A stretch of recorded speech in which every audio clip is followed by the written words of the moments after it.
5 દિવસ ભૂગર્ભમાં રહ્યા બાદ દેવાયત ખવડ હવે પોલીસને હાથે લાગી ચૂક્યા છે. પોલીસને હાથે લાગ્યા કે પછી દેવાયત ખવડે કોઈ ગોઠવણ કરી અને પોલીસની સામે હાજર થયા અને પોલીસે એને પોતાની વાહવાહીમાં ખપાવી અને એની ધરપકડ કરી. પણ અત્યારે તો દેવાયત ખવડ પોલીસની કસ્ટડીમાં છે અને પોલીસના જે પોલીસ સ્ટેશનના જેલના સળિયાની પાછળ દેવાયત ખવડના પોલીસ રિમાન્ડ પણ માગી રહી છે.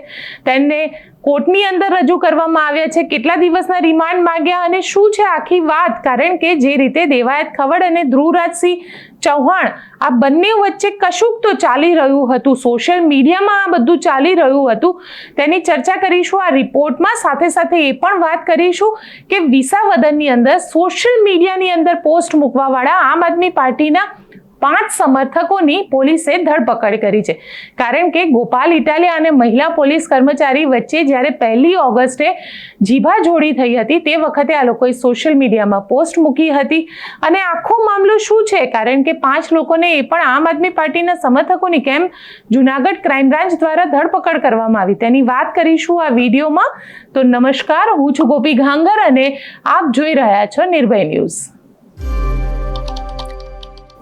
એક તરફ જ્યાં દેવાયત ખવડ છેલ્લા 5 દિવસથી ભૂગર્ભમાં હતા. દેવાયત ખવડે ધ્રુવરાજસિંહ ચૌહાણ જે સનાથલમાં ભગવતસિંહજી ચૌહાણના પરિવારથી આવે છે તેમના હાથ પગ તોડ્યા હતા અને હાથ પગ તોડ્યા બાદ પોતે ત્યાંથી ભાગી ચૂક્યા હતા અને પોલીસ તેમના પગેરું શોધી રહી હતી. પોલીસે સતત 5 દિવસ સુધી અલગ અલગ ટીમો બનાવી.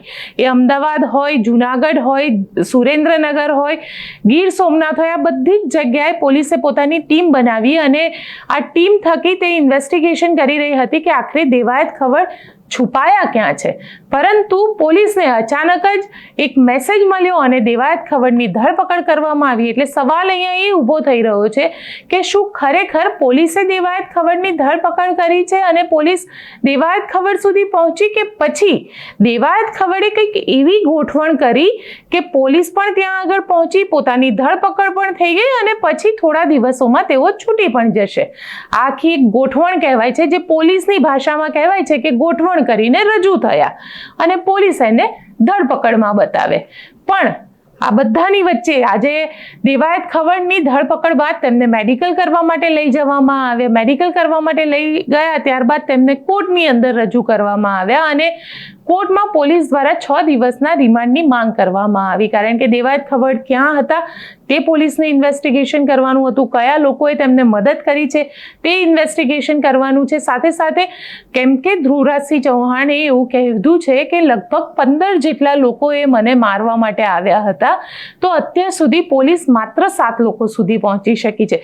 તો આજે અન્ય 7 થી 8 લોકો જે છે એ લોકો કઈ જગ્યાએ છે, કોણ છે, તેની પણ ડિટેલ્સ અત્યારે પોલીસને લેવાની છે. એટલે પોલીસ એના રિમાન્ડ માટેની પ્રયત્ન કરી રહ્યા છે. કારણ કે કોર્ટની અંદર રજૂ કરવામાં આવ્યા છે. અત્યારે જ્યારે હું આ રિપોર્ટને રેકોર્ડ કરી રહી છું ત્યારે દેવાયત ખવડ અત્યારે કોર્ટમાં છે અને કોર્ટમાં બંને પક્ષે ખૂબ દલીલ કરવામાં આવી રહી છે. એક તરફ કહેવામાં આવી રહ્યું છે કે અત્યારે દેવાયત ખવડના રિમાન્ડ જોઈએ છે. હવે જોવાનું રહેશે કે કોર્ટ કેટલા દિવસના રિમાન્ડ આપે છે દેવાયત ખવડને કે પછી જ્યુડિશિયલ કસ્ટડી એટલે કે જેલમાં મોકલી આપે છે. કારણ કે ધ્રુવરાજસિંહ ચૌહાણ અત્યારે તો હોસ્પિટલની અંદર છે એટલે દેવાયત ખવડના જામીન ઉપર છૂટવાના ચાન્સીસ હાલના પરિસ્થિતિમાં થોડા મુશ્કેલ છે. પણ આપને જણાવી દઈએ કે જે રીતે આ આખો ઘટનાક્રમ ઘટ્યો છે અને જે રીતે દેવાયત ખવડનો આ વાત સામે આવી છે તેમાં ધ્રુવરાજસિંહ ચૌહાણની પણ તકલીફો વધી શકે છે. વધી એટલા માટે શકે છે કારણ કે એવું પોલીસ ઇન્વેસ્ટિગેશનમાં આવ્યું છે કે ધ્રુવરાજસિંહ ચૌહાણે પોતાના સોશિયલ મીડિયા થકી સતત એવી જે પોસ્ટ હતી તે મૂકી હતી જેના કારણે દેવાયત ખવડ જે છે તેને ઉશ્કેરણી થઈ શકે. અને છેલ્લા 6 મહિનાનો આજે આખો પીરિયડ છે એટલે કે સનાથલની અંદર જે થયું, સનાથલમાં ડાયરાનું આયોજન કરવામાં આવ્યું હતું ધ્રુવરાજસિંહ ચૌહાણના પરિવાર દ્વારા. તે ડાયરામાં દેવાયત ખવડ ન પહોંચ્યા. તેમની ગાડી જે છે અને ગાડીની અંદર રહેલા કેશ અને એ જે વસ્તુ છે એ તળાવની અંદર ફેંકી દેવામાં આવી હતી. ત્યારબાદ દેવાયત ખવડે કેસ માટે પોલીસ સ્ટેશને ગયા હતા. ચાંગોદર પોલીસ સ્ટેશનની અંદર પોલીસે તેમને બેસાડી રાખ્યા હતા. તે FIR નહોતી લેવામાં આવી. અંતે દેવાયત ખવડ પહોંચ્યા હતા એડવોકેટ આનંદ યાજ્ઞિક પાસે અને એડવોકેટ આનંદ યાજ્ઞિક દ્વારા હાઈકોર્ટની અંદર પિટિશન કરવામાં આવી હતી અને છેલ્લે પોલીસે દેવાયત ખવડની FIR રજીસ્ટર કરી હતી અને તે જ મામલામાં ભગવતસિંહ અને તેમના દીકરા બંનેને પોલીસે ધરપકડ પણ કરી હતી. ધરપકડ થયા બાદ તેમના લગભગ એકાદ મહિના જેવું તેમને જેલમાં પણ રહેવું પડ્યું હતું. એટલે ક્યાંક ને ક્યાંક આજે આખો ઘટનાક્રમ હતો.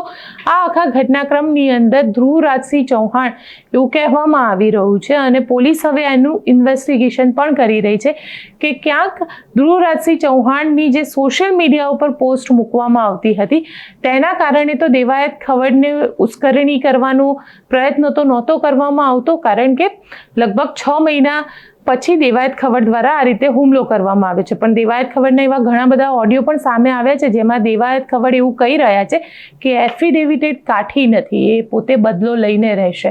એટલે પોલીસ હવે ઇન્વેસ્ટિગેશનમાં શું બહાર આવે છે તે પણ જોવાનું રહેશે. પણ એ બધાની વચ્ચે જે પોલીસે કીધું, મનોહરસિંહ જાડેજા જે SP છે ગીર સોમનાથના, તેમના દ્વારા એક પ્રેસ કોન્ફરન્સ કરવામાં આવી, તેમના દ્વારા ડિટેલ્સ આપવામાં આવી. સાંભળીએ એમને શું કહ્યું. ગઈ તારીખ 12 ઓગસ્ટે તલાલાના ચિત્રોડ ખાતે જે મારામારીનો બનાવ બનેલો એ બાબતે અમને ફરિયાદ મળેલી. ફરિયાદી ધ્રુવરાજસિંહ ચૌહાણ જે સનાથલ અમદાવાદના રહેવાસી છે અને એમની ફરિયાદ મુજબ દેવાયત ખવડ અને એમના બીજા 12 થી 15 સાથીઓ ગાડી એમની સાથે ભટકાડી અને મારામારી કરેલી અને હથિયાર પણ બતાવેલું અને લૂંટ પણ કરેલી. આ પ્રકારની ફરિયાદના આધારે ગીર સોમનાથ પોલીસે તાત્કાલિક અસરથી 7 અલગ અલગ ટીમો, જેમાં LCBની 2 ટીમ, SOGની 2 ટીમ અને તલાલા પોલીસ સ્ટેશનની 3 ટીમ, 7 અલગ અલગ ટીમો બનાવી અને અમે ફરિયાદ લીધા બાદ આરોપીની તપાસ માટે ટીમો રવાના કરી. શરૂઆતમાં ટેકનિકલ એનાલિસિસ કરતાં સાસણની આજુબાજુ એમનું સતત અમને લોકેશન મળતા હતા, કેમ કે આરોપીઓ જે છે એ મોબાઈલ ફોન ફેંકીને જતા રહ્યા. એને કારણે થઈને સતત આખી રાત અમે જુનાગઢ જિલ્લામાં સાસણ અને એના આજુબાજુના ગામડાઓમાં પહેલે દિવસે તપાસ કરી. ત્યારબાદ અમે એમના પોતપોતાના જે ડાઉટફુલ લોકો હતા એના લિસ્ટ બનાવી, અગાઉના ગુનાઓમાં સામેલ હોય, એમના સોશિયલ મીડિયા કોન્ટેક્ટ હોય, એમના CDR એનાલિસિસ, એના આધારે લિસ્ટ બનાવીને જે ડાઉટફુલ લોકો હતા એમના તમામના ઘરે તપાસ ચાલુ કરેલી. એમના જેટલા પણ એડ્રેસ મળેલા એ તમામ એડ્રેસ ઉપર પોલીસ જઈ પૂછપરછ, નિવેદનો અને અન્ય કામગીરી ચાલુ કરેલી. જેના આધારે ગઈકાલે રાત્રે એક સ્પેસિફિક બાતમી હતી કે આ દેવાયત ખવડ અને એના સાથીઓ, અમુક સાથીઓ બધા નહીં, જે એમના ગામ વતન દુધઈ આવવાના છે. એના આધારે પોલીસની ટીમ ત્યાં વોચમાં જ હતી. ત્યાંથી આજે વહેલી સવારે દેવાયત ખવડને એને અરેસ્ટ કરેલા છે અને એ સિવાય બીજા 3 માણસો જે છે એ જુનાગઢ જિલ્લાના ગાદોઈ ખાતે થયા. આવી રીતે ટોટલ 7 આમાં આરોપીઓ જે છે અત્યારે સુધીમાં અમે અરેસ્ટ કર્યા છે. આ આરોપીઓ જે છે એમાંથી એક ફરિયાદમાં અમને નામ છે દેવાયત ખવડનું. બાકીના જે તમામ આરોપીઓ છે એની અમે આઈડેન્ટિફિકેશન પરેડ કરવાના છીએ અને આગળની લીગલ કાર્યવાહી ચાલુ કરવાના છે. સાહેબ, આ કાવતરું કરવાનું મુખ્ય કારણ કંઈ સામે આવ્યું છે કે કઈ રીતે કર્યું હતું ને કોની ફરિયાદના આધારે કેટલા લોકો ઇજાગ્રસ્ત? અમારી પાસે જે ફરિયાદ આવી છે એમાં એક વ્યક્તિ ઇજાગ્રસ્ત છે અને એમની સારવાર જુનાગઢ ખાતે ચાલુ હતી. મુખ્ય કારણ જે છે એ સનાતળ ખાતે ડાયરા માટે થઈને બુકિંગ કરાવેલી અને એમાં જે કલાકાર છે એ લેટ પહોંચેલા, એના કારણે થઈ અને માથાકૂટ થયેલી. ત્યાં અમદાવાદ રૂરલમાં સામે ફરિયાદો પણ દાખલ થઈ છે અને એ બાબતે સોશિયલ મીડિયામાં વારંવાર આ જે ફરિયાદી છે એ વારંવાર રીલ મૂકતા હતા અને એને કારણે થઈને બંને બાજુથી સોશિયલ મીડિયામાં અમુક પ્રકારના આક્ષેપ પ્રત્યે આક્ષેપ ચાલતા હતા. એમાંથી ઉશ્કેરાઈ અને કેમ કે આ ફરિયાદીએ પોતાનું સ્ટેટસ મૂક્યું હતું સોશિયલ મીડિયામાં કે અમે અત્યારે સાસણમાં છીએ, એટલે એના આધારે ફરિયાદીનું પગેરું લઈ અને અહીંયા સુધી પોતાના સાથીદારોને ભેગા કરી વાહનો લઈ અને આવીને આ ક્રાઇમ કરેલો. હજી ઇન્ટ્રોગેશન ઇન્વેસ્ટિગેશનનો વિષય છે. અમને જે વિગતો મળી છે અમે 7 આરોપીઓ અત્યારે અરેસ્ટ કર્યા છે. બાકીનું જ્યાં સુધી અમે પ્રોપર ઇન્ટ્રોગેશન નહીં કરી શકીએ, ટેકનિકલ એનાલિસિસ નહીં કરી શકીએ, ફરિયાદીના વિશેષ નિવેદનો નહીં લઈએ, ત્યાં સુધી અમે ફરિયાદ મુજબ ચાલીશું કે 12 થી 15 આરોપી. મેં આપને કીધું એમ, કેમ કે ફરિયાદમાં એમનું આઈડેન્ટિફિકેશન નથી એટલે અમારે આઈડેન્ટિફિકેશન પરેડ કરવી જરૂરી છે. તેને કારણે થઈ અને એમની જે કંઈ પણ વિગત છે એ અમે આફ્ટર આઈડેન્ટિફિકેશન પરેડ આપને આપી શકીએ. અમે હજી આજે સવારે જ આરોપીઓને ત્યાંથી સુરેન્દ્રનગરથી અરેસ્ટ કરી રાઉન્ડ અપ કરીને લાવ્યા છે. અત્યારે હજી ઓફિશિયલી અરેસ્ટ કરવાના અમારે બાકી છે. રાઉન્ડ અપ અને પૂછપરછ ચાલે છે. જ્યારે ડિટેલમાં જશું ત્યારે જ ખબર પડશે કે આમાં બીજા શું હથિયારોનો ઉપયોગ થયો છે, કેવી રીતે થયો છે, શું આગળનું ક્રાઇમ પેટર્ન છે. આરોપી વિરુદ્ધ કઈ કઈ કલમો લગાડવામાં? આપને ખ્યાલ જ છે, આપને એફઆઈઆરની કોપી મળી ગઈ છે, પણ તેમ છતાંય આપને કહી દઉં, BNSની કલમ 109, 311, 118, 191, 1, 2 અને 3 અને 190 એવી અનેક પ્રકારની અને આર્મ્સ એક્ટની કલમો લગાવેલી છે. આરોપી વિરુદ્ધ અત્યાર સુધી કેમ કે જે દેવાયત ખવડ છે એનું નામ છે એફઆઈઆરમાં અને એનું હિસ્ટ્રી અમારી પાસે છે, તો એની વિરુદ્ધમાં અત્યાર સુધીમાં 5 ગુના નોંધાયેલા છે. જેમાં એક એટેમ્પ્ટ ટુ મર્ડરનો રાજકોટમાં છે, એક જે ગુનો છે સનાથલ ખાતે જે ચીટિંગનો ગુનો છે, અને એ સિવાય આર્મ્સ એક્ટ. આરોપીઓ સફળતાપૂર્વક પોલીસને હાથમાં લાગે છે, એના માટેની તકેદારી આપતા હતા, મોબાઈલો હતા, આમ છતાં પોલીસ એમના સુધી પહોંચી તો એવો સોર્સ પોલીસ કઈ રીતે એમની સુધી?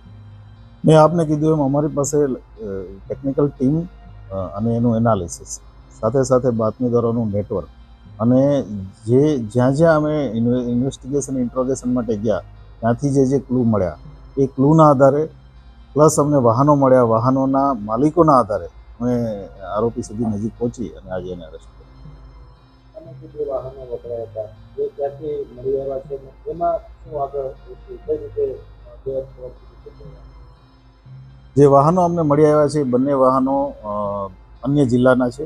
એક અમરેલીનું પાસિંગ છે અને એક બીજું છે રાજકોટનું છે. એનું પાસિંગ બનાસકાંઠા થરાદનું છે. આ વાહનોની ડિટેલ કાઢતા અમને વાહનોના માલિકો ઇન્ટ્રોગેશન કરવાનો મોકો મળ્યો અને ત્યાર પછી અમે એમાં આગળ વધી શક્યા. આ બંને વાહનો 15-20 દિવસ પહેલેથી જે તે વ્યક્તિઓ દ્વારા, એમના સાથીદારો, આરોપીઓ દ્વારા લેવામાં આવ્યા હતા અને ત્યાર પછી આ ક્રાઇમમાં ઉપયોગ થયો છે.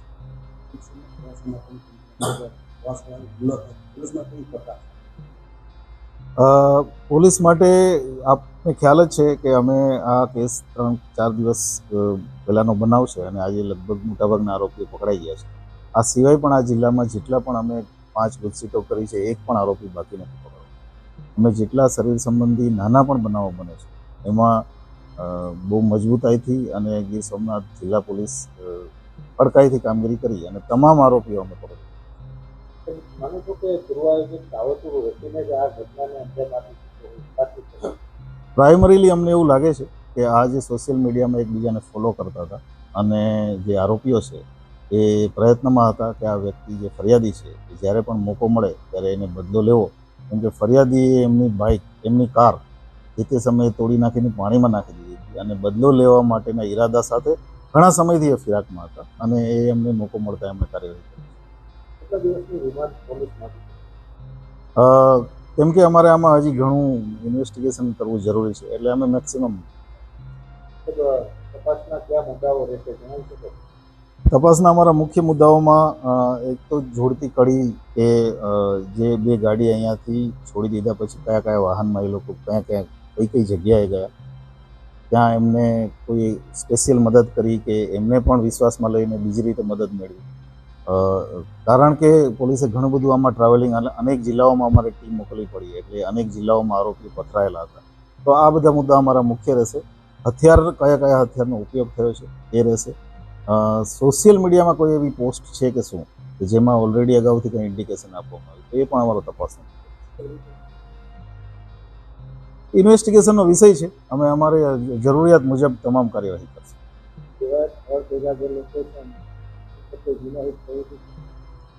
જુગારના કેસીસ છે, નાના મોટા મારામારીના કેસીસ છે. મેજર કોઈ અત્યારે જે અમને, કારણ કે ખૂબ જ પ્રાઇમરી વિગત છે અમારી પાસે એટલે જ્યાં સુધી અમે એનું પ્રોપર ડિટેલ નહીં કાઢીએ, ઇન્વેસ્ટિગેશન પ્રોપર નહીં કરીએ ત્યાં સુધી આપણે બહુ ડિટેલમાં નહીં કહીએ. હવે સવાલ એ ઊભો થઈ રહ્યો છે કે અહીંયા પોલીસ પોતાની પીઠ તો થપથપાવી રહી છે, પરંતુ શું દેવાયત ખવડે આખું સેટિંગ કરી અને પોલીસમાં હાજર થયો કે પછી ખરેખર પોલીસ દેવાયત ખવડ સુધી પહોંચી? ખેર, આ વિષય તો એવો વિષય છે કે જેની અંદર ઘણી બધી વખતે એવું કહેવાય છે કે પોલીસ સેટિંગ થકી આરોપીઓને પકડતી હોય છે. આવું જ કંઈક આ કેસમાં પણ અત્યાર સુધી સામે આવેલું છે. હાલાકી હવે પોલીસ ઇન્વેસ્ટિગેશન કરી રહી છે. મહત્વની વાત એ છે કે દેવાયત ખવડ અહીંયા પકડાઈ ગયા છે. હવે વાત કરીએ વિસાવદરની, કારણ કે વિસાવદરની અંદર ગોપાલ ઇટાલિયા એ જે સસ્તા અનાજને લઈને બબાલ કરી હતી, પોલીસ સ્ટેશનમાં ગયા હતા અને સસ્તા અનાજને ખાઈ જનારા જે માફિયાઓ હતા, અનાજ માફિયાઓ, તેમની વિરુદ્ધમાં એફઆઈઆર રજીસ્ટર કરવા માટે પોલીસ સ્ટેશને ધરણા પણ દીધા હતા. અને આ ધરણા જે દીધા હતા તેમાં મહિલા પોલીસ સબ ઇન્સ્પેક્ટર સાથે તેમની બબાલ પણ થઈ હતી અને એ બબાલનો વિડીયો સોશિયલ મીડિયા ઉપર ખૂબ વાયરલ થયો હતો. અને એ જ મામલામાં હવે 5 લોકોની ધરપકડ કરવામાં આવી છે. જૂનાગઢ આમ આદમી પાર્ટીના 5 સમર્થકોને સોશિયલ મીડિયા પર પોસ્ટ મૂકવી ભારે પડી, કારણ કે ગોપાલ ઇટાલિયા અને મહિલા પીએસઆઈની વચ્ચે જીભાજોડી થઈ હતી. 1 ઓગસ્ટના દિવસે આ જીભાજોડી થઈ હતી, જ્યારે સસ્તા અનાજમાં લોકોને અનાજ ન મળવાની કમ્પ્લેન સાથે ગોપાલ ઇટાલિયા પોલીસ સ્ટેશને પહોંચ્યા હતા, જ્યાં મહિલા પીએસઆઈ જે વિસાવદરના પીએસઆઈ હતા તેમની સાથે ગોપાલ ઇટાલિયા અને આમ આદમી પાર્ટીના સમર્થકોની સાથે જે પોલીસની જીભાજોડી થઈ હતી અને એ વિડીયો સોશિયલ મીડિયામાં ખૂબ વાયરલ થઈ રહ્યો હતો. એ જે વિડીયો છે એ વિડીયો વાયરલ થયા બાદ ઘણા બધા લોકોએ એની ઉપર કોમેન્ટ કરી હતી અને આ જે કોમેન્ટ છે તે કોમેન્ટને લઈને હવે 5 લોકોની ધરપકડ કરવામાં આવી છે. જૂનાગઢ પોલીસ દ્વારા ધરપકડ કરવામાં આવી છે. જો આ આખા મામલાની વાત કરવામાં આવે તો જૂનાગઢની ક્રાઇમ બ્રાન્ચ જે છે તેના દ્વારા 5 આરોપીઓને પકડવામાં આવ્યા છે, જેમાં રાજકોટ, સુરત, અમદાવાદ અને જૂનાગઢમાંથી આ 5 લોકો જે અલગ અલગ જગ્યાના છે તેમની ધરપકડ કરવામાં આવી છે, કારણ કે અપશબ્દ તેમને સોશિયલ મીડિયાની અંદર લખ્યા હતા અને અભદ્ર ટિપ્પણી પણ કરી હતી. આખા ઘટનાક્રમની અંદર જૂનાગઢ પોલીસે 0 ટોલરન્સની નીતિ દર્શાવી છે અને સાથે સાથે એ 5 લોકોની ધરપકડ પણ કરી છે. જો આ આખા મામલાની વાત કરવામાં આવે તો વિસાવદર પોલીસ સ્ટેશનમાં આજે બબાલ થઈ હતી, જેમાં ગોપાલ ઇટાલિયા અને તેમના સમર્થકોએ અનાજની કાળાબજારીને લઈને વિસાવદર પોલીસ સ્ટેશને 1 ઓગસ્ટે રાત્રે ધામા નાખ્યા હતા. મામલો ખૂબ ગરમાયો હતો, પરંતુ એફઆઈઆર ન લેવાની વાત કરવામાં આવી હતી, જ્યાં આગળ મહિલા પીએસઆઈ SN સોનાર હતા અને તેમની સાથે આ જીભાજોડી આખી થઈ હતી. અને ગોપાલ ઇટાલિયાએ આરોપ લગાવ્યો હતો કે મહિલા જે અનાજના માફિયા છે તે અનાજ માફિયા વિરુદ્ધ ગુનો રજીસ્ટર કરવામાં આવે.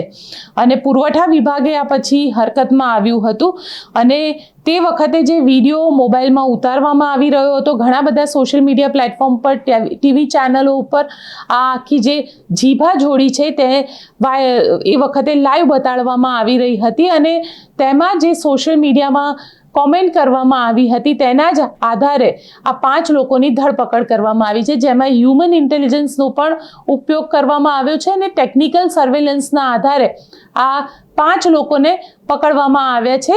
ત્યાંના જે જૂનાગઢ પોલીસ જે જૂનાગઢ ક્રાઇમ બ્રાન્ચના અધિકારી છે તેઓ શું કહી રહ્યા છે તે સાંભળીએ. જૂનાગઢ જિલ્લાના માનનીય આઈજીપી સાહેબ દ્વારા તેમજ જૂનાગઢ ડિસ્ટ્રિક્ટના માનનીય SP સાહેબનાઓ દ્વારા અવારનવાર સૂચનાઓ આપવામાં આવતી હોય છે કે સોશિયલ મીડિયામાં કેટલાક ઇસમો દ્વારા કેટલાક પ્રતિષ્ઠિત વ્યક્તિઓ તેમજ અધિકારીઓના વિરુદ્ધમાં અભદ્ર તેમજ અશોભનીય કોમેન્ટો કરતા હોય છે, તો તેના વિરુદ્ધમાં કડક કાર્યવાહી થાય. તેમજ હાલ દેશમાં વિવિધ ક્ષેત્રમાં મહિલાઓ એક આગવું સ્થાન ધરાવે છે અને મહિલાઓ એક અલગ અલગ ફરજ બજાવે છે. તો આ મહિલાઓ વિરુદ્ધમાં કેટલાક ઇસમો દ્વારા કોમેન્ટ કરવામાં આવતી હોય છે. તેવો જ એક બનાવ વિસાવદરમાં થોડા દિવસ પહેલાં મહિલા PSI સોનારા તેમજ ધારાસભ્ય શ્રી ગોપાલ ઇટાલિયા નાઓ દ્વારા એક અનાજ વિતરણ બાબતે એક વાર્તાલાપ થયેલો, જે વાર્તાલાપનો વિડીયો કેટલાક ઇસમો દ્વારા સોશિયલ મીડિયામાં અલગ અલગ અપલોડ કરવામાં આવેલા હતા. તો તે સોશિયલ મીડિયામાં કેટલાક ઇસમો દ્વારા અલગ અલગ વિભત્સ તેમજ અભદ્ર કોમેન્ટ સોનારા PSI વિરુદ્ધમાં કરવામાં આવેલી હતી, જે આધારે અમે તાત્કાલિક કોગ્નિઝન્સ લઈને તેના વિરુદ્ધમાં ગુનો રજીસ્ટર કરવામાં આવેલો હતો. જે ગુનામાં કેટલાક 6 ID અમે સોશિયલ મીડિયા અને અમારા ટેકનિકલ સર્વેલન્સ દ્વારા ID શોધી કાઢવામાં આવેલા હતા. તે અલગ અલગ IDના અલગ અલગ ઇસમોને રાજ્યના અલગ અલગ જગ્યાએથી પકડી પાડવામાં આવેલી છે. જેમ કે મનોજ ડાયાભાઈ વાઘેલા, તેઓને રાજકોટથી, તેમજ અરવિંદભાઈ સોંદરવા જેતપુરથી, વિનોદભાઈ કોન્ટ્રાક્ટર તેઓને સુરતથી, જયંતિભાઈ પટેલ તેઓને અમદાવાદથી અને રમેશભાઈ સાદરિયા જેઓને જૂનાગઢના વિસાવદર ગામેથી પકડી પાડવામાં આવેલી છે. આ તમામ ઈસમો પાસેથી મોબાઈલ રિકવર કરવામાં આવેલા છે. તેમના ટેકનિકલ સર્વેલન્સ આધારે પુરાવા મેળવવામાં આવશે અને હું જૂનાગઢ જિલ્લા પોલીસ વતી તમામને અપીલ કરું છું કે આવું સોશિયલ મીડિયા પર કોઈ પણ વ્યક્તિના વિરુદ્ધમાં અભદ્ર કે બીભત્સ કોમેન્ટ ન લખવી તે માટેની અપીલ તેમજ સૂચન કરું છું. આ ગુનાના કામે હજુ એક આરોપી પકડવાનો બાકી છે, જેનું આઈડી હતું નીરજ ટીમાનિયા, જે અમે ટેકનિકલ સર્વેલન્સ આધારે તપાસ કરતા તે નીરજ નામના વ્યક્તિનું છે અને તે પોતે ભાવનગરમાં વકીલ તરીકે કામ કરે છે, જેને વિરુદ્ધમાં પણ કડક કાર્યવાહી કરવામાં આવશે અને તેને પકડવા માટેના ચક્રો ગતિમાન કરેલા છે. કરેલી જ હોય ને કોઈ હિંમત આવે ને વ્યક્તિના હિંમત ક્યારે આવે એકવાર કોમેન્ટ કરે હે કોમેન્ટ કરવાની પછી કઈ નથી થતું એટલે બીજી કોમેન્ટ કરવાની એવું જ હોય ને તો જઈને મારા સામે બી વાત કરી છે, કારણ કે મેં તમને પહેલાંથી જ ક્યારે શોધશો કોને કરી છે જઈને છોકરો કેવી રીતે શોધે છોકરાએ કરી હોય કાં તો છોકરો જેલમાં જશે છોકરા નથી કરી, હું તમને પ્રોમિસ કરું.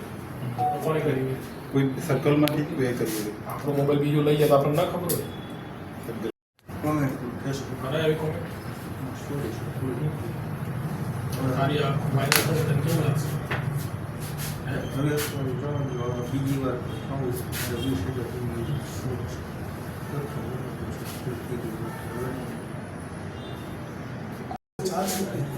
તો આવડી ગયું